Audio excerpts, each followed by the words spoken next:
Thank you. Caroli, the meeting has given you 15 minutes to go through the report. Thank you. Asante sana, Bwana SG. Good morning, everybody. I'm very happy to be here this morning, and I have with me what was launched yesterday here and what we are launching today. And the difference is amazing, not just in terms of presentation, but in terms of the contents and details. 15 minutes, try and make good use of them. Let me start by explaining why we feel it is important that as Linda Mwananchi, we must also give a report on the 10-point agenda. First, we are here to defend Baba's legacy. That is why we are doing this. It is so important for us. And I think it is important for Kenya and those who have been with Baba all along in his quest for a better Kenya. This particular document has Baba's signature. So it is important that people get an accurate, truthful, independent, impartial, and correct report on what is being done about Baba's commitment to Kenyans when he signed the 10-point agenda. We are here to make sure political fraud is not committed on Kenyans in the name of Baba. That is why we are here. We must protect Baba's legacy. That is our duty as members of ODM, as members of Linda Mwananchi, as people who worked with Baba. Secondly, whether it is NADCO or whether it is the 10-point agenda, these documents were made in the name of the people. So there must be a people's report, not what you saw yesterday, a conspiracy of some sort. The people themselves must give a verdict. And what we are going to give here today is the people's report on what they think on the implementation of NADCO and the 10-point agenda. And finally, we all have national values in our constitution. There must be accountability. When leaders make certain public commitments, they must be held accountable. What we are trying to do here is to hold those who signed this to be accountable to Kenyans. So people may ask, how did we get about in compiling this report? What was our methodology? We did exactly what is expected in a situation like this. We had broad surveys, we contacted people by phone, by email, we asked questions, we engaged with the public.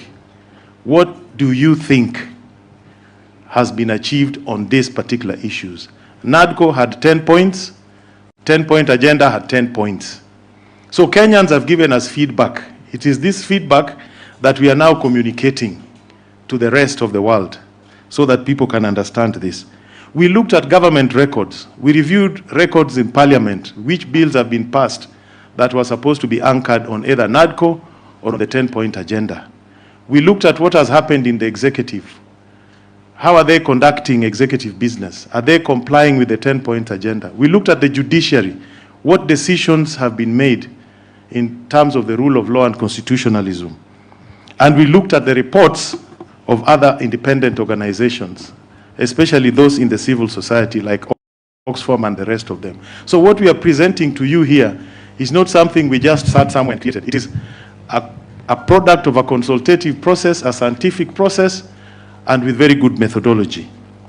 Now, how does our report relate to what was released yesterday?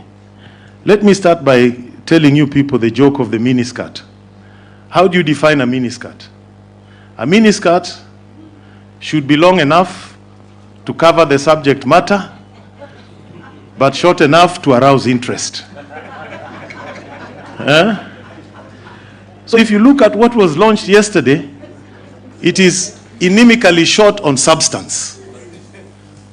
In fact, Mheshimiwa Obadia Barongo and Clive Gisario here was laughing at their report on leadership and integrity. And since we are not propagandists, we are just people who like to give people correct information. If you look at their report on page 13, this is the report on leadership and integrity. It has 2 paragraphs. First paragraph has 15 words. Second paragraph has 35 words. 50 words on leadership and integrity. So their report is short on imagination, it is short on facts, short on truth. It is basically something that is designed to mislead and misinform. If you look at ours, you can count the words for yourself, the paragraphs, so that you get an accurate representation of what it is. Secondly, we are here to separate facts from fiction. There was a lot of fiction yesterday. And we want Kenyans to get involved in politics with facts. So we will present to you the facts, and you make your judgment. And we will invite other players, civil society, to make also their own report. So you can compare their report, our report, and the civil society's report, and other people's reports, and your own report and your own judgment as a Kenyan. You must also understand that this particular agenda was time-bound. There were key performance indicators which were to drive the political engagement that was being mooted between UDA and ODM. I use the word mooted informally because it was not yet agreed. Baba had made it very clear there'll come a time when we review the union based on these key performance indicators. Then we decide whether to proceed or to withdraw or to do something else. Yesterday we were being told that this was not time-bound, that this can be implemented ad infinitum until the world ends. And you saw there was a lot of confusion. You didn't know whether UDA was representing a report on their manifesto or they were doing the 10-point agenda. You didn't know where it started and where each ended. So we will not allow them to corner us, that they set their own exam, they write their own exam, they mark their own exam, they award themselves marks. We cannot allow them. That does not happen. So we are here as the people to give them a record. Now, this report, I'll just give you some highlights, and I'll not go into details because they'll all be presented. But let's take the issue of audit of the 2022 presidential elections, what we called opening the server. There was an item like that. No work has been done on that. To date, people are asking IEBC, and we are asking them again here. If you do not address the issue of technology, not just the technology itself, but whoever supplies that technology for purposes of the next general elections, then what have you achieved? That was here. It has not been done, and they were too afraid to address it there. Nobody talked about it, opening of the servers. Did you hear anything about that? Confidence in the IEBC. They bragged that IEBC has been reconstituted. But ask yourself the question, has the new IEBC inspired confidence in the people of Kenya? When there are questions on how the selection process was done, when there's ultimate suspicion of close personal and other connections between those who are put into IEBC and those who are holding high offices in government and influential positions even in ODM, there are issues that must be addressed. So we wish IEBC well, and we are going to support IEBC. But we cannot bury our heads in the sand that there are no credibility questions. So we need to discuss these things. The cost of living crisis. They talked a lot about cost of living crisis. But I want to ask you and ask Kenyans, do you feel better off today than you were 3 years ago? That is a question they ought to have answered there. Does your shilling buy you more today or less than it did 3 years ago? Those are the questions that people and wananchi want to know. We don't want to be told the inflation has dropped from here to here. When the inflation was up here, the cost of goods went up to that point. They've not come down. The incomes have not grown. So don't tell us about inflation, exchange rate, and all those things. The fundamental question, are Kenyans better off today than they were 3 years ago? And the answer to that is no. Compensation for victims of police brutality during demonstrations. It's not been done. We are told there'll be 2 billion. In the supplementary budget, it will be brought to the House. We will pass it. Who knows how they arrived at the 2 billion? Who knows the number of the victims? Who decided that a broken leg is worth this? Who decided that when you are raped, this is a compensation you should get? Who debated those issues? We don't know. The Victims Compensation Fund has not been activated. We know that. What about justice? What about accountability? Yeah? Where is that question?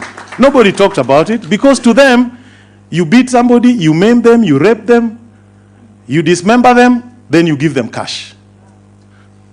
And then you tell them. And then they made a very curious statement that we need a law to protect victims of demonstrations. Where on earth? The Constitution already guarantees it. We don't need another law. That was euphemism for bringing a law to regulate demonstrations. Yeah? You heard that. So when you look at the report, those are the questions you should ask yourself. Corruption.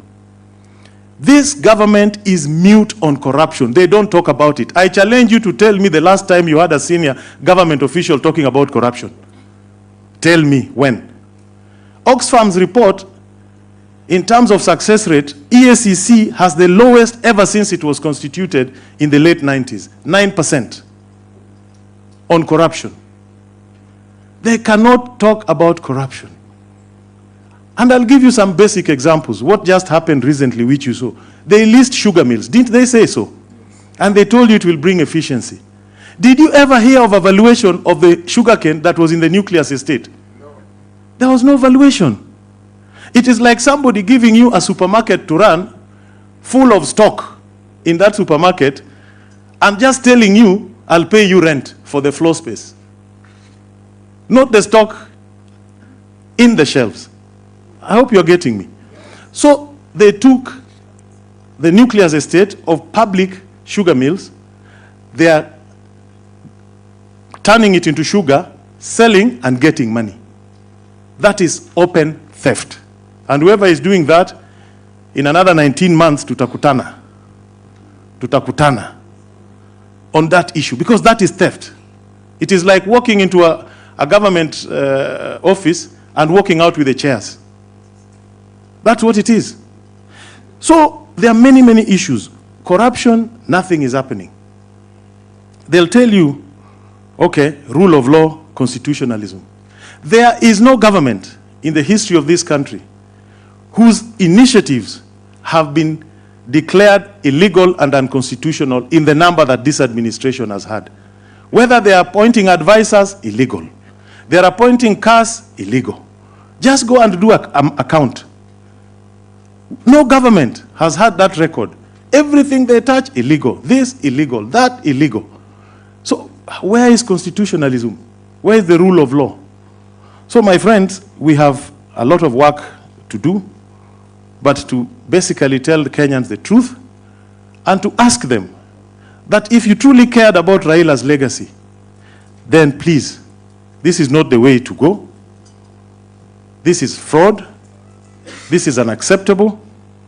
This is not what Baba wanted. And this is just part of the scheme, yeah, to confuse Kenyans. And I hope when they'll have an opportunity to read our report, which is here, they will know the truth. Thank you and God bless you.